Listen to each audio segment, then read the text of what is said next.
ಇದು ಇದ್ರದ್ದು ವೆಹಿಕಲ್ 2 ವೀಲರ್ದು ಇದು ಸೈಲೆನ್ಸರ್ ರಾಡ್ ಅಲ್ಲಿ ಆ ಸ್ಟೀಲ್ ರಾಡ್ ಅದು ಇಷ್ಟು ದೊಡ್ಡದಿರತ್ತಲ್ಲ ಅದ್ರಲ್ಲಿ ತಗೊಂಡು ತಲೆಗೆ ಹೊಡೆದಿದ್ದಾನೆ. ಅದು 6ರಿಂದ 7 ಏಟ್ ಆಗಿದೆ. ಅದು ಇವರು ಕೈಗೆಲ್ಲ ಹೊಡೆದಿದ್ದಾರೆ, ತಲೆಗೆ ಹೊಡೆದಿದ್ದಾರೆ. ಅದು ಜಜ್ಜಿದೆ ತಲೆ ಎಲ್ಲ ಹೊಡೆದಿದ್ದು. ತುಂಬಾ ಅವನ್ಗೆ ಎಷ್ಟು ನೋವಾಗಿರ್ಬೋದು. ಒಂದು ಸೆಕೆಂಡ್ ನಮ್ಗೆ ಕೇಳಿದ್ರೆ ಸಂಕಟ ಆಗತ್ತೆ, ತಡಿಯಕ್ಕಾಗಲ್ಲ. ಅದು ಅಂದ್ರೆ ಎಷ್ಟು ಅವನು ನೋವು ಅನುಭವಿಸಿರ್ಬೇಕು ಅವನು ಆ ಟೈಮಲ್ಲಿ. ನೀನ್ ಬೇಕಿದ್ರೆ ನೀನ್ ಸಂತೋಷವಾಗಿರಮ್ಮ, ಎಲ್ಲಿ ಬೇಕಾದ್ರೆ ಹೋಗಿರು, ಏನ್ ಬೇಕಾದ್ರೆ ಮಾಡಿ. ಇವನ್ ಏನ್ ಮಾಡಿದ್ದ, ಅದಕ್ಕೆ ಹೊಡೆದು ಸಾಯಿಸಿ ಕೊಲೆ ಮಾಡುವಂಥದ್ದು, ಅದ್ರ ಬಗ್ಗೆನೆ ಡಿಸ್ಕಸ್ ಮಾಡೋದು ಇಷ್ಟೇ ಆಗೋಗಿತ್ತು. ಅದರಿಂದಾನೇ ನಮ್ಮ ತಂದೆಗೆ ತಲೆಯಲ್ಲಿ ಇದಾದಂಗ ಆಗ್ಬಿಟ್ಟು ಅವ್ರಿಗೆ ಮೋಟಾರ್ ನ್ಯೂರಾನ್ ಡಿಸೀಸ್ ಅಂತ ಬಂತು. ನಮ್ಮ ತಂದೆಗೆ ಸ್ಪೀಚ್ ಹೊಟ್ಟೋಯ್ತು, ಅವ್ರಿಗೆ ಕೈ ಕಾಲು ಹೋಗ್ಬಿಡ್ತು. ನಮ್ ತಂದೆಗೆ ಕೈ ಕಾಲು ಹೋಗ್ಬಿಡ್ತು ಪೂರ್ತಿ. ಊಟ ಇದು ಮಾಡ್ತಾ ಇದ್ವಿ, ಕೊನೆಗೆ ಅದು ಟಂಗು ಅದು ಹೊಟ್ಟೋಗ್ಬಿಡ್ತು ನಮ್ ತಂದೆಗೆ. ನಾವೆಲ್ಲ ಅಕ್ಷರಗಳು ಮಾಡಿದ್ವಿ ಒಂದು ಚೀಟಿಲಿ, ಅದರಿಂದ ಅವ್ರು ಕಮ್ಯುನಿಕೇಟ್ ಮಾಡ್ತಾ ಇದ್ರು ನಮ್ ತಂದೆ ನಮ್ ಜೊತೆ. ಅದ್ರಲ್ಲಿ ಹಿಂಗೆ ತೋರಿಸಿ ನಾವು ಅಕ್ಷರಗಳು ಮಾಡಿ ನಾವು ಸೆಂಟೆನ್ಸ್ ಫಾರ್ಮ್ ಮಾಡ್ಕೋತಾ ಇದ್ವಿ. ಅದ್ರಲ್ಲಿ ಅವ್ರು ಹೇಳ್ತಾ ಇದ್ದಿದ್ದೆ, ಕೋರ್ಟ್ ನೆಕ್ಸ್ಟ್ ಡೇಟ್ ಯಾವಾಗ, ಕೋರ್ಟ್ ನೆಕ್ಸ್ಟ್ ಡೇಟ್ ಯಾವಾಗ, ಕೋರ್ಟ್ ಅಲ್ಲಿ ಏನಾಯ್ತು. Hundreds of SMS calls between all 4 of the accused, 4 ಜನದಲ್ಲೂ. ಮುಂದೆ ಮದ್ವೆ ಆಗ್ಬೇಕಾಗಿರೋನ್ ಮುಂದೆ ಕೂತಿದ್ದಾನೆ, ಪ್ಲಸ್ ಅಲ್ಲಿ ಹೋಟೆಲ್ ಅಲ್ಲಿ ಕೂತಿರ್ಬೇಕಾರೆ ಗಿರೀಶ್ ಜೊತೆಗೆ ಅವಾಗೂ SMS ಮಾಡ್ತಾ ಇದ್ದಾಳೆ ಅರುಣ್ ವರ್ಮಾಗೆ. ರಾಜ್ಯದಲ್ಲಿ 2003ರಲ್ಲಿ ಒಂದು ದುರ್ಘಟನೆ ನಡೆದು ಹೋಗುತ್ತೆ. ಗಿರೀಶ್ ಅವರ ಹತ್ಯೆ. ಶುಭ ಅನ್ನುವಂತ ಅವ್ರಿಗೆ ಎಂಗೇಜ್ಮೆಂಟ್ ಆಗಿರುತ್ತೆ ಇಬ್ಬರು. ಗಿರೀಶ್ ಅವರ ಅಕ್ಕ ಏನಿದ್ದಾರೆ, ಸುನೀತಾ ಅವರಿದ್ದಾರೆ, ಹಾಗೆ ಅವ್ರ ತಾಯಿಯವರಿದ್ದಾರೆ. ಅವ್ರ ಹತ್ರನೇ ಕೇಳುವ. ಅಲ್ಲಿಂದ ನಿಮ್ಗೆ ಪೊಲೀಸರು ಮುಂದಿನ ಕಥೆನೂ ಹೇಳಿರ್ಬೇಕು ಅಲ್ಲ ಮೇಡಮ್, ಯಾಕೆ ಯಾರು ಬಂದು ಮರ್ಡರ್ ಮಾಡಿದ್ರಂತೆ, ಯಾಕೆ ಮಾಡಿದ್ರಂತೆ? ಅವ್ರು ಏನ್ ಹೇಳಿದ್ರು ಅಂದ್ರೆ, ಅದೇ ಶುಭ ಅವ್ರ ಕ್ಲಾಸ್ಮೇಟ್ ಜೂನಿಯರ್ ಅರುಣ್ ವರ್ಮಾ ಅನ್ನೋರ್ನ ಪ್ರೀತಿಸ್ತಾ ಇದ್ದಾಳೆ. ಅದರಿಂದ ಏನಾಗಿದೆ, ಅವಳಿಗೆ ಮದ್ವೆಗೆ ಇಷ್ಟ ಇರ್ಲಿಲ್ಲ. ಸೊ ಅದರಿಂದ ಅವರು ಬಟ್ ಮದ್ವೆದ ಅರೇಂಜ್ಮೆಂಟ್ ಎಲ್ಲ ಆಗ್ತಾ ಇದ್ದಿದ್ರಿಂದ ಮದ್ವೆಯಿಂದ ಏನಾರು ಮಾಡಿ ತಪ್ಪಿಸ್ಕೋಬೇಕು ಅಂತ ಅಂದ್ಬಿಟ್ಟು ಸೊ ಅವಳು ಅವ್ರ ಫ್ರೆಂಡ್ ಅರುಣ್ ವರ್ಮಾಗೆ ಹೇಳಿದ್ದಾಳೆ. ಸೊ ಅರುಣ್ ವರ್ಮಾ ಅವ್ರ ಕಸಿನ್ ದಿನೇಶ್ ಅನ್ನೋರ್ಗೆ ಅವನ್ ಹೆಲ್ಪ್ ತಗೊಳ್ಬೇಕು, ಹೆಲ್ಪ್ ತಗೊಂಡು ಇದು ಏನಾರ ಮಾಡ್ಬೇಕು ಕಣೋ, ತಪ್ಪಿಸ್ಬೇಕು ಅಂತ ಹೇಳಿದ್ದಾರೆ. ಸೊ ಅದಕ್ಕೆ ಅವ್ನ್ ಗೊತ್ತಿರೋ ಇನ್ನೊಬ್ರು ವೆಂಕಟೇಶ್ ಅನ್ನೋರ್ನ ಕರ್ಕೊಂಡ್ ಬಂದು ಪ್ಲಾನ್ ಮಾಡ್ಕೊಂಡು, ಶುಭ ಎಲ್ಲಾರ್ಗು ಹೇಳಿದಂತೆ ಪ್ಲಾನ್ ಮಾಡಿ ನಾನು ಡಿನ್ನರ್ ಕರ್ಕೊಂಡ್ ಬರ್ತೀನಿ. ಸೊ ಅದರಿಂದ ಏನಾಗಿದೆ, ಈಗ ಇಲ್ಲಿ 2 ವೀಲರ್ ಅಲ್ಲಿ ಕೂತ್ಕೊಂಡು ಅವ್ರು ಹೋಗ್ತಾ ಇರ್ಬೇಕಾದ್ರೆ ಆಮೇಲೆ ಪೊಲೀಸ್ ಅವ್ರು ಹೇಳ್ತಿರೋ, ಅವಳು ಶುಭ ಲೊಕೇಶನ್ ಅದಕ್ಕೆ ಚೂಸ್ ಮಾಡಿದ್ದು, ಕರ್ಕೊಂಡು ಹೋಗಿದ್ದು ಅವಳು ಅಲ್ಲಿಗೆ, ಅದೆಲ್ಲ ಪ್ರೀ ಪ್ಲಾನ್ಡ್ ಇತ್ತು. ಅದರಿಂದಾನೇ ಇವರಲ್ಲಿ ನಿಂತ್ಕೊಂಡು ಇದು ಮಾಡ್ತಿದ್ದಾಗ ಅವ್ರು ಅಲ್ಲಿ ಗೊತ್ತಿತ್ತು ಅಲ್ಲಿಗೆ ಬರ್ಬೇಕು ಅಂತ ಅವ್ರಿಗೆ ಹೊಡಿಯೋರ್ಗೆ. ಅರುಣ್ ವರ್ಮಾ ಅಂಡ್ ವೆಂಕಟೇಶ್ ಬಂದು ಅಲ್ಲಿ ಹೊಡೆದಿದ್ದಾರೆ, ಹಿಂದೆ ನಿಂತ್ಕೊಂಡು ಹೊಡೆದಿದ್ದಾರೆ, ತಲೆಗೆ ಹೊಡೆದಿದ್ದಾರೆ. ಯಾಕೆಂದ್ರೆ ಇವ್ರು ಮುಂದೆ ನಿಂತ್ಕೊಂಡು ನೋಡ್ತಾ ಇದ್ರಲ್ವಾ ಫ್ಲೈಟ್ ಲ್ಯಾಂಡಿಂಗ್, ಹಿಂದೆಯಿಂದ ಬಂದು ತಲೆಗೆ ಭಾರಿ ಇದರಿಂದ ಇದು ಸ್ಟೀಲ್ ರಾಡ್ ಇಂದ, ಸೈಲೆನ್ಸರ್ ರಾಡ್ ಇಂದ ತೆಗೆದು ಭಾರಿ ತಲೆಗೆ ಹೊಡೆದಿದ್ದಾರೆ. ಸೊ ಅದಾಗಿ ನನ್ನ ತಮ್ಮ ಕೊಲ್ಯಾಪ್ಸ್. ನೋಡ್ತಾ ಇದ್ಲು, ಪಕ್ಕದಲ್ಲೇ ಇದ್ಲು. ಉಳಿಸ್ಬೋದಿತ್ತು, ತಳ್ಬೋದಿತ್ತು, ಕಿರ್ಚ್ಬೋದಿತ್ತು, ಸುಮಾರು ಕೆಲಸಗಳು ಮಾಡ್ಬೋದಿತ್ತು. ಯಾವ್ದು ನಡ್ದಂಗ್ ಯಾವ ರಿಯಾಕ್ಷನ್ ನಮ್ಗೆ ಗೊತ್ತಿರೋ ಹಂಗೆ, ಪೊಲೀಸ್ಗೂ ಗೊತ್ತಾಗಿರೋ ಹಂಗೆ ಏನು ನಡೆದಿಲ್ಲ ಅಲ್ಲಿ. ಏನು ರಿಯಾಕ್ಷನ್ ನಡೆದ, ಯಾರು ಕಿರ್ಚಿದ್ದು ಅಂದ್ರೆ ರೋಡಲ್ಲಿ ಹೋಗ್ತಿರೋ ಸರ್ವಿಸ್ ಅವ್ರು ಯಾರೋ ಇಬ್ರು ಇವ್ರು ಹೊಡಿತಿರ್ಬೇಕಾದ್ರೆ ನೋಡಿದ್ದಾರೆ, ಅವ್ರು ಕಿರ್ಚಿದ್ದಾರೆ. ಯಾರು ಹೊಡಿತಿರೋದಲ್ಲಿ, ಏನ್ ನಡೀತಾ ಇದೆ ಅಲ್ಲಿ ಅಂತ ಅವ್ರು ಕಿರ್ಚಿದ್ದಾರೆ. ಇವಳು ಪಕ್ಕದಲ್ಲೇ ಇದ್ದವಳು, ಅವಳು ಏನು ಕಿರ್ಚಿಲ್ಲ ಅಲ್ಲಿ. ಸೊ ಅಲ್ಲಿ ಅವಳು ಹೇಳಿದ್ದು, ವೆಹಿಕಲ್ ನಿಲ್ಸ್ದೆ ನಾನು, ಅದು ಕಾರ್ ಬರ್ತಾ ಇತ್ತು, ಝೆನ್ ಕಾರ್ ಬರ್ತಾ ಇತ್ತು ಅಲ್ಲಿ, ಆ ಝೆನ್ ಕಾರ್ ನಿಲ್ಸ್ದೆ. ಅದಲ್ಲಿ ಗಂಡ ಹೆಂಡತಿ ಮಕ್ಕಳು ಇದ್ರು. ಅದರಲ್ಲಿ ಗಿರೀಶ್ನ ಹಿಂದೆ ಸೀಟಲ್ಲಿ ಮಲಗಿಸ್ಬಿಟ್ಟು ಮಣಿಪಾಲ್ ಹಾಸ್ಪಿಟ್ಲ್ ಕರ್ಕೊಂಡು ಹೋಗಿದೀವಿ ಅಂತ.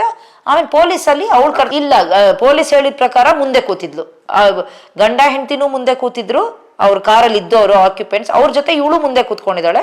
ಗಿರೀಶ್ನ ಮಾತ್ರ ಹಿಂದೆ ಕೂರ್ಸಿದ್ದಾರೆ, ಕಾರಲ್ಲಿ ಮಲಗಿಸ್ಬಿಟ್ಟು ಕರ್ಕೊಂಡು ಹೋಗಿದ್ದಾಳೆ. ಅವಳ ಹಿಂದೆ ಸೀಟಲ್ಲಿ ನಮ್ಗೆ ಗೊತ್ತಿರೋ ವಿಷಯದ ಪ್ರಕಾರ ಅವಳೇನು ಹಿಂದೆ ಸೀಟಲ್ಲಿ ಕೂತ್ಕೊಂಡು ಅವನನ್ನ ಮಲಗಿಸ್ಕೊಂಡು ಅದೆಲ್ಲ ಏನು ನಡೆದಿಲ್ಲ.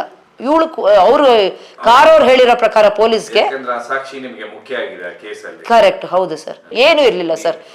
ಅವರು ಹಿಂದೆ ಕೂಡಿಸ್ಕೊಂಡು ಅವ್ರನ್ನ ತೊಡೆ ಮೇಲೆ ಎಲ್ಲ ಮಲಗಿಸ್ಕೊಂಡು ಅಥವಾ ಅಲ್ಲಿ ಇದ್ ಮಾಡ್ಕೊಂಡು ಏಟ್ ಬಿದ್ದಿದ್ದು, ಸಂಕಟ ಪಟ್ಕೊಂಡು ಅವ್ರನ್ನ ಅಯ್ಯೋ ಹಿಂಗಾಗಿದೆಯಲ್ಲ ನನ್ನ ಮದ್ವೆ ಆಗ್ತಿರೋನ್ಗೆ, ಅದ್ರದ್ದೆಲ್ಲ ಏನು ನಮ್ಗೆ ಗೊತ್ತಿರೋ ಕೇಳಿರೋ ಪ್ರಕಾರ ಅದೆಲ್ಲ ಏನು ರಿಯಾಕ್ಷನ್ ಇರ್ಲಿಲ್ಲ. ಆ ಸಾಕ್ಷಿಗಳನ್ನು ನಮ್ ಪ್ರಾಸಿಕ್ಯೂಷನ್ ಅವರೆಲ್ಲ ಮಾತಾಡಿದ್ದಾರೆ. ಪೊಲೀಸ್ ಅವರು ಸ್ಟೇಟ್ಮೆಂಟ್ ಎಲ್ಲ ತಗೊಂಡಿದ್ದಾರೆ ಅವ್ರ ಕೈಲಿ. ಅವ್ರು ಕರೆಕ್ಟ್ ಆಗಿ ಎಲ್ಲ ಸ್ಟೇಟ್ಮೆಂಟ್ಸ್ ಕೊಟ್ಟಿದ್ದಾರೆ. ಪ್ಲಸ್ ಕರೆಕ್ಟ್ ಅಲ್ಲಿ ಏನ್ ನಡೀತು ಅಂತ ನಮ್ಗೆ ಯಾರಿಗೂ ಇಲ್ದಾರ ಗೊತ್ತಿರ್ಲಿಲ್ಲ. ಅದನ್ನ ಪೊಲೀಸ್ ಇವ್ರಗಳ ಹತ್ರ ಮಾತಾಡಿದ್ಮೇಲೆ, ಪ್ಲಸ್ ಹೊಡೆದಿರೋರು ಎಲ್ಲರ ಹತ್ರ ಮಾತಾಡಿದ್ಮೇಲೆ ಅವಾಗ ಒಂದೊಂದೇ ಪೂರ್ತಿ ಎಲ್ಲ ಕತೆ ಗೊತ್ತಾಗಿದೆ ಪೊಲೀಸ್ ಅವ್ರಿಗೆ. ಸೊ ಅದಾದ್ಮೇಲೆ ನಮ್ಗೆ ಇದೆಲ್ಲ ಒಂದೊಂದೇ ಗೊತ್ತಾಗ. ವೆಂಕಟೇಶ್ ಅವರು ಇದು ಇದ್ರದ್ದು ವೆಹಿಕಲ್ 2 ವೀಲರ್ ಇದು ಸೈಲೆನ್ಸರ್ ರಾಡ್ ಅಲ್ಲಿ ಆ ಸ್ಟೀಲ್ ರಾಡ್ ಅದು ಇಷ್ಟು ದೊಡ್ಡದಿರತ್ತಲ್ಲ ಅದ್ರಲ್ಲಿ ತಗೊಂಡು ತಲೆಗೆ ಹೊಡೆದಿದ್ದಾನೆ. ಅದು 6ರಿಂದ 7 ಏಟ್ ಆಗಿದೆ. ಅದು ಇವರು ಪೋಸ್ಟ್ ಮಾರ್ಟಮ್ ಅಲ್ಲಿ ಪ್ಲಸ್ ಟ್ರೀಟಿಂಗ್ ಡಾಕ್ಟರ್ ಇದ್ರಲ್ಲ 6 to 7 hard blows to the head, back of the head. ಆಮೇಲೆ ಬೆನ್ನಿಗೆ ಎಲ್ಲ, ಕೈ ಎಲ್ಲ ಮುರಿದಿದೆ, ಕೈಗೆಲ್ಲ ಹೊಡೆದಿದ್ದಾರೆ, ತಲೆಗೆ ಹೊಡೆದಿದ್ದಾರೆ, ಅದು ಜಜ್ಜಿದೆ ತಲೆ ಎಲ್ಲ ಹೊಡೆದಿದ್ದು. ತುಂಬಾ ಅವನ್ಗೆ ಎಷ್ಟು ನೋವಾಗಿರ್ಬೋದು. ಒಂದು ಸೆಕೆಂಡ್ ನಮ್ಗೆ ಕೇಳಿದ್ರೆ ಸಂಕಟ ಆಗತ್ತೆ. ಒಂದು ಯಾರು ಒಂದು ನಮ್ಮ ಮುಂದೆನೆ ನಮ್ಗೊಂದು ಏಟ್ ಹೊಡೆದ್ರು ಅಷ್ಟು ನೋವಾಗತ್ತೆ ಬೇರೆಯವ್ರದ್ದು. ಅಂದ್ರೆ ಅವಳು ಅದ್ ನೋಡ್ತಾ ಇದ್ರೆ ಎಷ್ಟು ಸಂಕಟ ಆಗಿರ್ಬೇಕಿತ್ತು. ಹೌದು, ನಮ್ಗೆ ಇವಾಗ ಇಮ್ಯಾಜಿನ್ ಮಾಡ್ಕೊಂಡ್ರು ನಮ್ಗೆ 22 ವರ್ಷ ಆಗಿದೆ. ನನ್ನ ತಮ್ಮಂದದನ್ನ ಕೇಳಿ ಪ್ರತಿ ಸತಿ ನೋಡ್ದಾಗ, ಕೇಳ್ದಾಗ, ಜ್ಞಾಪಕ ಬಂದಾಗ ಈಗ್ಲೂ ಕಣ್ಣಲ್ಲಿ ಅಷ್ಟು ನೀರ್ ಬರುತ್ತೆ, ತಡಿಯಕ್ಕಾಗಲ್ಲ ಅದು. ಅಂದ್ರೆ ಎಷ್ಟು ಅವನು ನೋವು ಅನುಭವಿಸಿರ್ಬೇಕು ಅವನು ಆ ಟೈಮಲ್ಲಿ. ತುಂಬಾ ತುಂಬಾ ಶಾಕ್ ಆಯ್ತು. ನಾನು ಪೊಲೀಸ್ನೆಲ್ಲ ಹಿಡಿಯೋಷ್ಟೊತ್ತಿಗೆ ನಾನು ಬಂದ್ಬಿಟ್ಟಿದ್ದೆ ಆಗ್ಲೇ. 10ನೇ ದಿವಸಕ್ಕೆ ನನ್ನ ತಮ್ಮಂದ್ 10ನೇ ದಿವಸದ ಕಾರ್ಯದಷ್ಟೊತ್ತಿಗೆ ನಾನು ಬಂದ್ಬಿಟ್ಟೆ ಅಮೆರಿಕಾಯಿಂದ. ಅದಾದ್ಮೇಲೆ ನಾವು ಪೊಲೀಸ್ ಅದೇ ಒಬ್ಬೊಬ್ರು ಫಾಲೋ ಅಪ್ ಮಾಡ್ತಾ ಇದ್ವಿ, ಪೊಲೀಸ್ ಹತ್ರ ಫಾಲೋ ಅಪ್ ಮಾಡಿ ಎಲ್ಲ ಮಾಡ್ತಿದ್ವಿ. ಇದಕ್ಕೆ ಪೊಲೀಸ್ ಹೇಳ್ದಾಗ ನಾನು ಈಗ್ಲೂ ಅದಕ್ಕೆ ಜ್ಞಾಪಕ ಇದೆ. ಅವ್ರು ಹೇಳ್ದಾಗ ಒಂದು 5 ನಿಮಿಷ ಬಾಯಿಂದ ಮಾತು ಬರ್ಲಿಲ್ಲ. ಏನ್ ಹೇಳ್ತಿದಾರೆ ಇವರು ಅಂತ ಒಂದು ಅನ್ಇಮ್ಯಾಜಿನಬಲ್ ಶಾಕ್ ಅದು ನಮ್ಗೆ. ಈ ಊಳು ಹಿಂಗೆ ಮಾಡಿಸ್ಬಿಟ್ಟಿದಾಳ. ಏನಂದ್ರೆ ಇವಾಗ ಶುಭಾ ಹತ್ರ ಆಗ್ಲೇ ಮೊಬೈಲ್ ಇತ್ತು. ಬಟ್ ಈ ಕೇಸಲ್ಲಿ ನೋಡಿದ್ರೆ ನೀವು ಕಾಲ್ ಡೇಟಾ ರೆಕಾರ್ಡ್ಸ್ ಪೊಲೀಸ್ ತೆಗೆದು ನೋಡಿದಾಗ CDR ಅಲ್ಲಿ hundreds of SMS calls between all 4 of the accused, 4 ಜನದಲ್ಲೂ. ಈಗ ಗಿರೀಶ್ ಜೊತೆ ಹಿಂದೆ ಕೂತ್ಕೊಂಡು ಟ್ರಾವೆಲ್ ಮಾಡ್ತಾ ಇರ್ಬೇಕಾದ್ರೆ ಹೋಟೆಲ್ಗೆ, ಬನಶಂಕರಿ 2nd ಸ್ಟೇಜ್ ಇಂದ ಹೋಟೆಲ್ಗೆ ಟ್ರಾವೆಲ್ ಮಾಡ್ತಾ ಇರ್ಬೇಕಾದ್ರೆ ಕಂಟಿನ್ಯೂಸ್ SMS ಮಾಡ್ತಾ ಇದ್ದಾಳೆ. ಮುಂದೆ ಮದ್ವೆ ಆಗ್ಬೇಕಾಗಿರೋನ್ ಮುಂದೆ ಕೂತಿದ್ದಾನೆ, ಪ್ಲಸ್ ಅಲ್ಲಿ ಹೋಟೆಲ್ ಅಲ್ಲಿ ಕೂತಿರ್ಬೇಕಾದ್ರೆ ಗಿರೀಶ್ ಜೊತೆಗೆ ಅವಾಗೂ SMS ಮಾಡ್ತಾ ಇದ್ದಾಳೆ ಅರುಣ್ ವರ್ಮಾಗೆ. ಇದು ಯಾವ ತರ ಎಕ್ಸ್ಪ್ಲನೇಷನ್ ಕೊಡ್ಬೇಕೋ ಅರ್ಥ ಆಗಲ್ಲ ನಮ್ಗೆ. ಅವ್ರಿಗೆ ಅದಕ್ಕೆ ಇವಾಗ ಎಲ್ಲ ಸರಿಗಿದ್ದಿದ್ರೆ ಅದಕ್ಕೆ ಎಕ್ಸ್ಪ್ಲನೇಷನ್ ಕೊಡ್ಬೇಕು.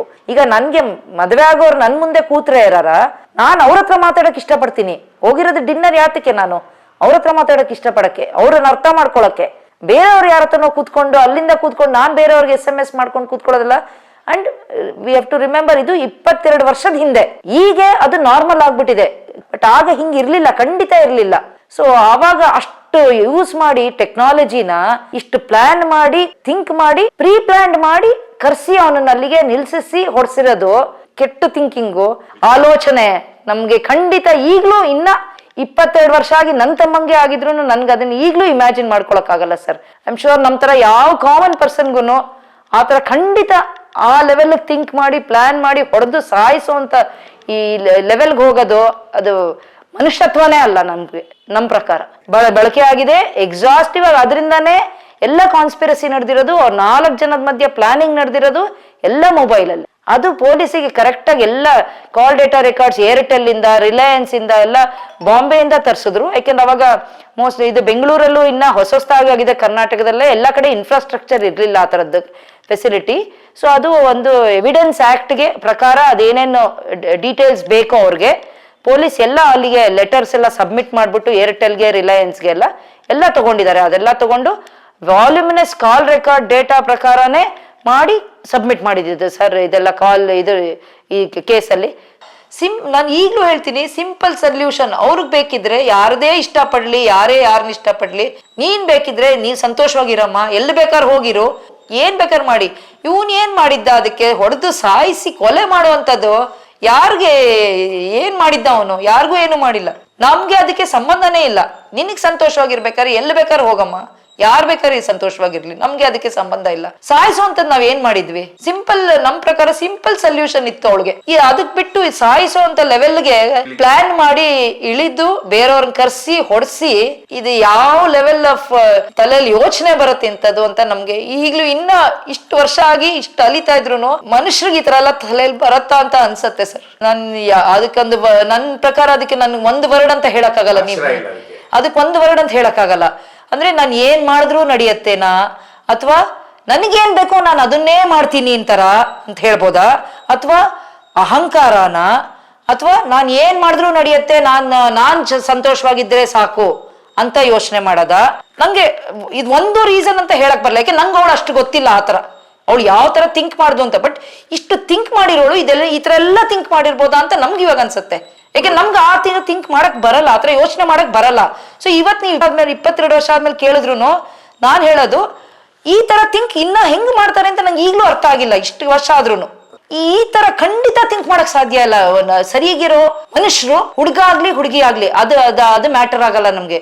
ಒಂದು ಒಳ್ಳೆ ಫ್ಯಾಮಿಲಿಯಿಂದ ಬಂದು ಕಲ್ಚರ್ಡ್ ಬ್ಯಾಕ್ ಗ್ರೌಂಡು, ಸಂಸ್ಕಾರ ಅಥವಾ ಒಳ್ಳೆ ವ್ಯಾಲ್ಯೂ ಸಿಸ್ಟಮ್ ನಾವು ಸರಿಗ್ ಮಾಡ್ಬೇಕು, ನಾವು ತಪ್ಪು ಮಾಡಬಾರ್ದು ಅಂತ ಇರೋರು, ನಾನೇನ್ ಹೇಳೋದು ಬೇರೆಯವ್ರದೇ ಯೋಚನೆ ಮಾಡು ಅಂತಲ್ಲ, ಬಟ್ ಒಂದು ಸಾಯಿಸೋ ಲೆವೆಲ್ಗೆ, ಹೊಡೆಯೋ ಲೆವೆಲ್ ಬೇರೆಯವ್ರಿಗೆ, ಆ ಲೆವೆಲ್ ಖಂಡಿತ ನಾವು ಥಿಂಕ್ ಮಾಡಕ್ ಆಗಲ್ಲ, ಇವತ್ತು ಥಿಂಕ್ ಮಾಡಕ್ ಆಗಲ್ಲ ಸರ್. ಅಂಡ್ ಪೊಲೀಸ್ ತುಂಬಾ ಚೆನ್ನಾಗಿ ಇದು ಮಾಡ್ತಾ ಇದ್ರು, ಅಷ್ಟೊತ್ತಿಗೆ ಇನ್ವೆಸ್ಟಿಗೇಷನ್ ಎಲ್ಲ ಮಾಡ್ತಾ ಇದ್ರು. ಅದೇ ಹೇಳಿದ ಸ್ಕ್ವಾಡ್ ಫಾರ್ಮ್ ಮಾಡಿದ್ರು, ಕಮಿಷನರ್ ಹೇಳಿದ್ರು ನಾನು ಸ್ಕ್ವಾಡು ಫಾರ್ಮ್ ಮಾಡಿಸ್ತೀನಿ, ಖಂಡಿತ ನಿಮ್ಗೆ ನ್ಯಾಯ ಮಾಡಿಸ್ದೋರ್ಸ್ಕೊಡ್ತೀನಿ ಅಂತ ಅವಾಗ ಹೇಳಿದ್ರು ಕಮಿಷನರ್ ಸರ್. ಸೊ ಅದ್ರ ಪ್ರಕಾರ ಎಲ್ಲ ನಡೀತಿತ್ತು. ಸೊ ನಾವು ಕಾಯ್ತಾ ಇದ್ವಿ ಸರ್ ಅದಕ್ಕೇನೆ. ಯಾಕಂದ್ರೆ ಒಂದು ಕೇಸ್ ಇಷ್ಟು ನಿಲ್ಬೇಕಂದ್ರೆ ಅದರ ಚಾರ್ಜ್ ಶೀಟ್ ಮುಖ್ಯ ಆಗುತ್ತೆ. Correct sir. ಎಲ್ಲಾ ಕೇಸುಗಳು ಕೋರ್ಟ್ ಅಲ್ಲಿ ಬಿಟ್ಟು ಹೋಗ್ತಾವ, ಇಲ್ಲ ಹೈಕೋರ್ಟ್ ಅಲ್ಲಿ ಬಿಟ್ಟು ಹೋಗುತ್ತೆ. ಕರೆಕ್ಟ್. ಬಟ್ ಇಲ್ಲಿ ನಮ್ಗೆ ಗೊತ್ತಿರೋ ಪ್ರಕಾರ ಅವರು ಲಾಯರ್ ಆಗಿದ್ರು ದಾವೂದ್ ಖಾನ್. ಕರೆಕ್ಟ್. ತನಿಖೆ ಮಾಡದಂತವ್ರು, ಚಾರ್ಜ್ ಶೀಟ್ ಮಾಡಿದವರು. ಕರೆಕ್ಟ್. ಮುಂದೆ ಇದನ್ನ ಅವ್ರು ಕ್ಯಾರಿ ಮಾಡ್ತಾರೆ. Correct sir. ಬಟ್ ಅವ್ರ ಮೇಲೆ ಒತ್ತಡ ಬಂದಿರಬಹುದು ಬೇಕಾದಷ್ಟು. Correct sir. ಮುಂದೆ ಏನಾಗುತ್ತೆ ಮೇಡಮ್ ಆ ನಂತರ? ನೀವು ಕೋರ್ಟಿಗೆ ಬರ್ತಾ ಇದ್ರ? ಓ ಎಸ್ ಸರ್, ಎಲ್ಲ ಖಂಡಿತ. ಫ್ರಮ್ 2004 ಶುರುವಾಗಿದ್ ನಮ್ದು ನೆಕ್ಸ್ಟ್ ಜರ್ನಿ. ಆಗಿಂದ ಈಗ ಮೊನ್ನೆ 16ನೇ ತಾರೀಕು 2025 ಬಂದಿದ್ದು ಜಡ್ಜ್ಮೆಂಟ್. ಇಲ್ಲಿ ತನಕ 22 ವರ್ಷ ನಾವು ಕೋರ್ಟ್ ಅಲಿತಾನೆ ಇದ್ದೀವಿ. ಪೊಲೀಸ್ ಸ್ಟೇಷನ್ ಚಾರ್ಜ್ ಶೀಟ್ ಆಗೋ ತನಕ ನಾವು ಓಡಾಡ್ತಾನೆ ಇದ್ವಿ ಸರ್. ಮಾಡಿದ್ರು ಅವರು, ವಿ ಆರ್ ವೆರಿ ಹ್ಯಾಪಿ. ಅವರು ಕಷ್ಟಪಟ್ಟು ಚಾರ್ಜ್ ಶೀಟ್ ಫೈಲ್ ಮಾಡಿದ್ರು ಅವರು. ಆಮೇಲೆ ಖಂಡಿತ ಸರ್, ನಾ ಇವಾಗ್ಲೂ ಅದನ್ನೇ ಹೇಳೋದು, ಈಗ್ಲೂ ಅದಕ್ಕೆ ಹೇಳ್ತಿರೋದು, ನಮ್ಗೊಂದು ಕ್ಲೋಜರ್ ಬೇಕು, ನನ್ನ ತಮ್ಮಂಗೆ ನ್ಯಾಯ ಬೇಕು ನಮ್ಗೆ. ಇವಾಗ ಇಷ್ಟು ಬಂದಿರೋದು, ಖಂಡಿತ ನಾವು ಬೇರೆ ಯಾರಿಗೂ ಕೆಟ್ಟದ್ ಮಾಡಲ್ಲ, ಬೇರೆ ಯಾರಿಗೂ ಕೆಟ್ಟದು ಬಯಸಲ್ಲ ನಾವು ಬೇರೆ ಟೈಮಲ್ಲಿ. ಬಟ್ ನಮ್ ತಮ್ಮಂಗೆ ಅನ್ಯಾಯ ಆಗಿದೆ, ನಮ್ಗೆಲ್ಲ ಅನ್ಯಾಯ ಆಗಿದೆ. ನಮ್ಗೆ 22 ವರ್ಷದಿಂದ ನಮ್ಗೆ ಲೈಫೇ ಚೇಂಜ್ ಆಗೋಗಿದೆ. ನಮಗ್ ನಿದ್ದೆ ಇಲ್ಲ. ನಾವು ಲೈಫಲ್ಲಿ ಪೊಲೀಸ್ ಸ್ಟೇಷನ್ ಮೆಟ್ಲು ಹತ್ತದವರಲ್ಲ ಅದಕ್ ಮುಂಚೆ. So police station first time ಮೆಟ್ಲು ಹತ್ತಿದ್ದೆ ಇದಕ್ಕೆ. ಅದಕ್ ಮುಂಚೆ ಪಾಸ್ಪೋರ್ಟ್ ಆಫೀಸ್ ಒಂದು ಹೋಗಿದ್ದು ಬಿಟ್ಟು ನಾವು ಪೊಲೀಸ್ ಸ್ಟೇಷನ್ ಮೆಟ್ಲು ಹತ್ತಿದವರಲ್ಲ ಸರ್. ನಮ್ ಪಾಡಿ ನಾವಾಯ್ತು, ನಮ್ ಕೆಲಸ ಆಯ್ತು ತರ ನಾವು ಜನ, ನಾವು ಮಿಡಲ್ ಕ್ಲಾಸ್ ಪೀಪಲ್ ನಾವೆಲ್ಲ. ಸೊ ಅದರಿಂದ ಏನಾಯ್ತು, ನಮ್ಗೆ 22 ವರ್ಷ ನಮ್ ಲೈಫೇ ಹೊಟ್ಟೋಗಿದೆ ಈಗ. ಗಿರೀಶ್ ಅವ್ರ ತಂದೆ ನೀವ್ ಹೇಳ್ತಾ ಇದ್ರೆ 2007. ಕರೆಕ್ಟ್. ಆಗ ಬಂದಿತ್ತು ಅದರದ್ದು ತೀರ್ಪೇನ? ಇಲ್ಲ, ಬಂದಿರ್ಲಿಲ್ಲ ಸರ್. ಅದು ಟ್ರಯಲ್ ಕೋರ್ಟ್ ಅಲ್ಲಿ ಶುರುವಾಗಿತ್ತು. ಟ್ರಯಲ್ ಅವ್ರ ತಂದೆಯವರು ಹೇಗೆ, ಯಾವಾಗ ತುಂಬಾ ದಿವಸ ಚಿಂತೆ? ನಮ್ ತಂದೆ 2004 ಇಂದ ನಮ್ ತಂದೆ ಎಲ್ಲ ಅದೇ ಹೇಳ್ದಂಗೆ ಅವಳ ಅರೆಸ್ಟ್ ಆದ್ಮೇಲೆ ನಮ್ಗೆ ಫಸ್ಟ್ ಶಾಕ್, ಈ ತರ ಆಗ್ಬಿಟ್ಟಿದ್ಯಲ್ಲ, ಈ ತರ ಮಾಡ್ಬಿಟ್ಟಿದ್ದಾಳಲ್ಲ ಅಂತ ಶಾಕ್ ನಮ್ಗೆ. ಸೊ ನಾವು ಖಂಡಿತ ಬಿಡ್ಲಿಲ್ಲ, ನಾವು ಪರ್ಸ್ಯೂ ಮಾಡ್ತಾ ಇದೀವಿ, ನಾವು ಓಡಾಡ್ತಾ ಇದೀವಿ ಕೋರ್ಟ್ಗೆ. ಮಾಡ್ತಾ ಇದ್ರು, ನಮ್ ತಂದೆ ಓಡಾಡ್ತಾ ಇದ್ರು ಅವಾಗ, ನಮ್ ತಂದೆ ನಾವು ಎಲ್ಲ ಓಡಾಡ್ತಾ ಇದ್ವಿ. ಸೊ ಅದಾದ್ಮೇಲೆ ಚಾರ್ಜ್ ಶೀಟ್ ಫೈಲ್ ಆಯ್ತು. ಚಾರ್ಜ್ ಶೀಟ್ ಫೈಲ್ ಆದ್ಮೇಲಿಂದ ಇದು ಟ್ರಯಲ್ ಕೋರ್ಟಲ್ಲಿ ಶುರುವಾಯಿತು. ಟ್ರಯಲ್ ಕೋರ್ಟಲ್ಲಿ ಒಂದೊಂದೇ ವಿಟ್ನೆಸ್ ಡಿಪೋಸಿಷನ್ನು ಅದು ಎಲ್ಲ ನಡೀತಾ ಇತ್ತು. ನಮ್ಮ ತಂದೆಗೆ 24 ಅವರ್ಸ್ ಇದ್ರದ್ದೇ ತಲೆಯಲ್ಲಿ, 24 ಅವರ್ಸ್ ಕೇಸ್ ಬಗ್ಗೆನೇ ಮಾತಾಡ್ತಾ ಇದ್ರು.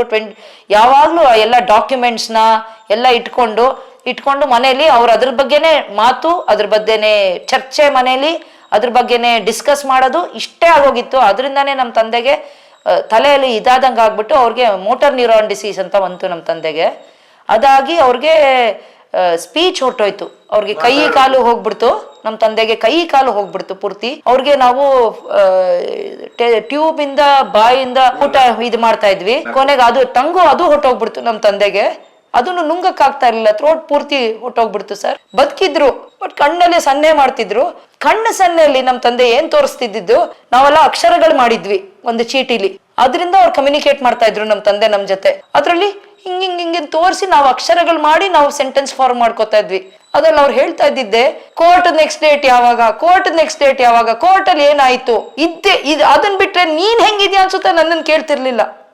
ಬರೀ ತಲೆಯಲ್ಲಿ ಕೋರ್ಟ್ದು ನಮ್ಗೆ ನ್ಯಾಯ ಸಿಗ್ಬೇಕು, ನೀವು ಓಡಾಡ್ಬೇಕು. ಅವ್ರು ಸಾಯಕ್ ಮುಂಚೆನು, ಅವ್ರ ಮಾತು ನಿಲ್ಲಕ್ ಮುಂಚೆನು ಅವ್ರು ಹೇಳಿದ್ದು, ನಾವು ನಮ್ಗೆ ನನ್ ಮಗಂಗೆ ನ್ಯಾಯ ಕೊಡಿಸ್ಬೇಕು, ನಾವು ಬಿಡ್ಬೇಡಿಕೋ ಇದ್ರದ್ದು ಕೇಸ್ದು, ಓಡಾಡ್ಬೇಕು ಅಂತ. ನಾವು ಅದನ್ನೇ ಪಾಲಿಸ್ಕೊಂಡ್ ಬಂದಿದ್ವಿ. ನಾವು ಅದನ್ನೇ ಬಿಡದೆ 22 ವರ್ಷ. 2007 ಅಲ್ಲಿ ನಮ್ಮ ತಂದೆ ಸತ್ತೋಗಿದ್ದು. 2010 ಜುಲೈಯಲ್ಲಿ ಟ್ರಯಲ್ ಕೋರ್ಟ್ ಅಲ್ಲಿ ಆಗ್ಬಿಟ್ಟು ಜಡ್ಜ್ ಅಲ್ಲಿ ಲೈಫ್ ಇಂಪ್ರಿಸನ್, ಆಲ್ 4 ಜನನು ಗಿಲ್ಟಿ ಅಂತ ಹೇಳಿ 4 ಜನಕ್ಕೂ ಲೈಫ್ ಇಂಪ್ರಿಸನ್ಮೆಂಟ್ ಕೊಡ್ತಾರೆ ಆರ್ಡರ್ ಅಲ್ಲಿ. ಸುಮಾರು ಜನ ಸಾಕ್ಷಿಗಳು ಬಂದಿದೆ ಸರ್. ಅದೇ ಎಕ್ಸ್ ಸರ್ವಿಸ್ ಪೀಪಲ್ ಅವ್ರು ಬಂದು ಸಾಕ್ಷಿ ಕೊಟ್ಟಿದ್ದಾರೆ. ಪ್ಲಸ್ ಅವಳ ಫ್ರೆಂಡ್ಸು ಸುಮಾರು ಜನ ಬಂದು ಸಾಕ್ಷಿ ಕೊಟ್ಟಿದ್ದಾರೆ. Correct sir. ಅಲ್ಲಿ ಏನ್ ನಡೀತು ಅವಾಗ ಅವ್ರು ಹೊಡಿತಾ ಇದ್ದಾಗ ಅವ್ರು ನೋಡಿದ್ದು, ಅವರು ಇಬ್ರು ಐ ವಿಟ್ನೆಸಸ್. ಅವರು ಎಲ್ಲೋ ಹೊರಗಡೆ ಕೆಲಸದಿಂದ ವಾಪಸ್ ಮನೆಗೆ ಬರ್ತಾ ಇದಾರೆ. ಅದೇ ದಾರಿಲಿ ಬರ್ತಾ ಇದ್ರು ರಿಂಗ್ ರೋಡ್ ಅಲ್ಲಿ, ಅವರು 2 ವೀಲರ್ ಅಲ್ಲಿ. ಅವ್ರು ಅವಾಗ ಇವ್ರು ಹೊಡಿಯೋದು ನೋಡಿ ಅಲ್ಲಿಂದ ಕೂಗಿದ್ದಾರೆ, ಯಾರು ಏನ್ ಹೊಡಿತಿರೋದು ಹಿಂದಿಲಿ, ಅಲ್ಲಿ ಯಾರು ಹೊಡಿತಾ ಇರೋದು, ಅಲ್ಲಿ ಏನ್ ನಡೀತಾ ಇದೆ ಅಂತ ಜೋರ್ ಕೂಗಿದ್ದಾರೆ. ಸೊ ಅದಾದ್ಮೇಲೆ ಅವರು ಓಡೋಗ್ಬಿಟ್ಟಿದ್ದಾರೆ ಅವರಿಬ್ರು. ಸೊ ಅವರು ನೋಡಿದ್ದಾರೆ, ನೀಟಾಗಿ ನೋಡಿದ್ದಾರೆ ಸರ್. ಬಟ್ ಅದು ಐಡೆಂಟಿಫಿಕೇಶನ್ದು ಎಲ್ಲ ಪೆರೇಡ್ದು ಎಲ್ಲ ಮಾಡಿಸಿದ್ದಾರೆ. ಈ ಕೇಸನ್ನ ನಡೆಸ್ತಾ ಇದ್ದೀನಿ ಬ್ರದರ್. ನಾನು ನಮ್ಮ ಬ್ರದರ್ ಇಬ್ರು ನಮ್ಮ ಮನೇಲಿ ಎಲ್ಲರೂ ಓಡಾಡಿದೀವಿ ಸರ್. ನಾನು ನಮ್ಮ ಬ್ರದರ್, ಯಾಕೆ ನಮ್ಮ ತಂದೆ ಹೋಗ್ಬಿಟ್ರು, ನಾನು ಓಡಾಡ್ತಾ ಇದ್ದೆ, ನಮ್ಮ ಅಣ್ಣ ಓಡಾಡ್ತಾ ಇದ್ರು. ನಾವು ಇನ್ಫ್ಯಾಕ್ಟ್ ಅಮೇರಿಕಾಯಿಂದ ಈ ಕೇಸ್ಗೋಸ್ಕರನೇ ವಾಪಸ್ ಬಂದ್ಬಿಟ್ವಿ, ನಾವು ರೀಲೊಕೇಟ್ ಮಾಡ್ಬಿಟ್ವಿ ಅಮೇರಿಕಾಯಿಂದ. ಅದೇ ಹೇಳಿದ್ರು, ನಮ್ಮ ಲೈಫ್ ಎಲ್ಲ ಚೇಂಜ್ ಆಗಿದೆ ನಾವು ಅಮೇರಿಕಾಯಿಂದ. ಯಾಕೆ ನಮ್ಮ ತಂದೆನೂ ಹೋಗ್ಬಿಟ್ರು, ಎಲ್ಲರೂ ಕೇಸ್ಗೆ ಒಬ್ರದ್ದು, ನಮ್ಮ ಅಣ್ಣ ಒಬ್ಬರೇ ಮಾಡೋದಲ್ಲ, ನಂದು ಅದರಲ್ಲಿ ಡ್ಯೂಟಿ ಇದೆ, ನನ್ನ ತಮ್ಮ ಅವನು, ಅದು ಹೆಂಗೆ ಬಿಡೋಕ್ಕಾಗತ್ತೆ, ಇಲ್ಲ ಅಂತ ನಾವು ಅಮೇರಿಕಾಯಿಂದ ವಾಪಸ್ ಬಂದು ಇಲ್ಲಿ ಸೆಟ್ಲ್ ಆಗ್ಬಿಟ್ವಿ ಸರ್. ಸೊ ನಾನು, ನಮ್ಮ ಬ್ರದರು, ನಮ್ಮ ಅತ್ತಿಗೆ, ನಮ್ಮ ಹಸ್ಬೆಂಡು, ಆಮೇಲೆ ನಮ್ಮ ಅತ್ತಿಗೆ ಅವರ ಅಣ್ಣ ಅಪ್ಪ ಅವರು ಸುತ್ತ ಬರ್ತಿದ್ರು ಎಲ್ಲ ಕಡೆಗೂ ಕೇಸಿಗೆ. ನಮ್ಮ ತಂದೆಗೆ ನೀವು ಒಬ್ಬರೇ ಹೋಗಬೇಡಿ, ನಾನು ನಿಮ್ಮ ಜೊತೆ ಇರ್ತೀವಿ ಅಂತ ಹೇಳಿ ಅವರು, ಇವಾಗ ಅವ್ರಿಗೆ 90 ವರ್ಷ ಆಗಿದೆ, ಅವರು ಓಡಾಡಿದ್ದಾರೆ ಸರ್. ಅವಾಗ 70 ವರ್ಷ ಅವರು ಓಡಾಡ್ತಾ ಇದ್ರು. ಇಲ್ಲ ಸರ್, ಬಂದಿದ್ದಾರೆ. ಅದು ಫಸ್ಟ್ ಟ್ರಯಲ್ ಕೋರ್ಟ್ ಇದು ಅವ್ರ ಮೇಲೆ ಚಾರ್ಜ್ ಶೀಟ್ ಎಲ್ಲ ಆದ್ಮೇಲೆ ಟ್ರಯಲ್ ಕೋರ್ಟ್ಗೆ ಹೋಗುತ್ತೆ. ಬೇಲ್ಗೆ ಅಪೀಲ್ ಮಾಡ್ಕೊಂಡು ಬೇಲ್ ಹಾಕೊಂಡು ಅವರು ಟ್ರಯಲ್ ಕೋರ್ಟಲ್ಲೂ ಹೊರಗಡೆ ಬಂದ್ಬಿಟ್ಟಿದ್ರು ಅವರು. ಅದು ಒಬ್ಬೊಬ್ಬರದು ಒಂದೊಂದು ಟೈಮಲ್ಲಿ ಬಂದಿದ್ರು. ಅದು ಆಮೇಲೆ ತಿರ್ಗಾ 2010 ಜುಲೈಯಲ್ಲಿ ಇದು ಸೆಷನ್ಸ್ ಕೋರ್ಟಲ್ಲಿ ಕನ್ವಿಕ್ಟ್ ಆಗಿದ್ದು 4 ಜನನು ಲೈಫ್ ಇಂಪ್ರಿಸನ್ಮೆಂಟ್ ಅಂತ. ಅದಾದ್ಮೇಲೆ ಅವತ್ತೇ ಅರೆಸ್ಟ್ ಮಾಡಿ ಕರ್ಕೊಂಡು ಹೋದ್ರು. ಸೊ ಅದಾದ್ಮೇಲೆ ಅವರು ಹೈಕೋರ್ಟಲ್ಲಿ ಅಪೀಲ್ ಮಾಡಿದ್ರು. 11 ಜುಲೈಯಲ್ಲಿ ಹೈಕೋರ್ಟಲ್ಲಿ ಅಪೀಲ್ ಮಾಡಿದ್ರು ಅದು. ಸೊ ಅಲ್ಲಿ ತನಕ ಜೈಲ್ಗೆ ವಾಪಸ್ ಹೋಗಿದ್ರು ಅವರು. ಅಲ್ಲಿ ಬೇಲ್ ಅಪ್ಲೈ ಮಾಡಿಕೊಂಡು ಬೇಲಲ್ಲಿ ಹೊರಗಡೆ ಬಂದಿದ್ರು ಸರ್ ಅವರು. 2014 ನವೆಂಬರಲ್ಲಿ ಹೈಕೋರ್ಟಲ್ಲಿ 2010 ನವೆಂಬರಲ್ಲಿ ಹೈಕೋರ್ಟಲ್ಲಿ ಇದು ಕೊಡ್ತಾರೆ ಅವ್ರಿಗೆ. ಅವರು ಅಲ್ಲೂ ಕನ್ವಿಕ್ಟ್ ಮಾಡ್ತಾರೆ. ಅಲ್ಲಿ ಫಾಸ್ಟ್ ಟ್ರ್ಯಾಕ್ ಮಾಡಿ ಹೈಕೋರ್ಟಲ್ಲೂ ಬೆಂಚ್ ಮುಂದೆ ಬರುತ್ತೆ. ಸೊ ಅಲ್ಲಿನೂ ಅವರು ತಿರ್ಗಾ ಕನ್ವಿಕ್ಟ್ ಮಾಡ್ತಾರೆ. ಅದಾದ್ಮೇಲೆ ತಿರ್ಗಾ ಜೈಲಿಗೆ ಕರ್ಕೊಂಡು ಹೋಗ್ತಾರೆ.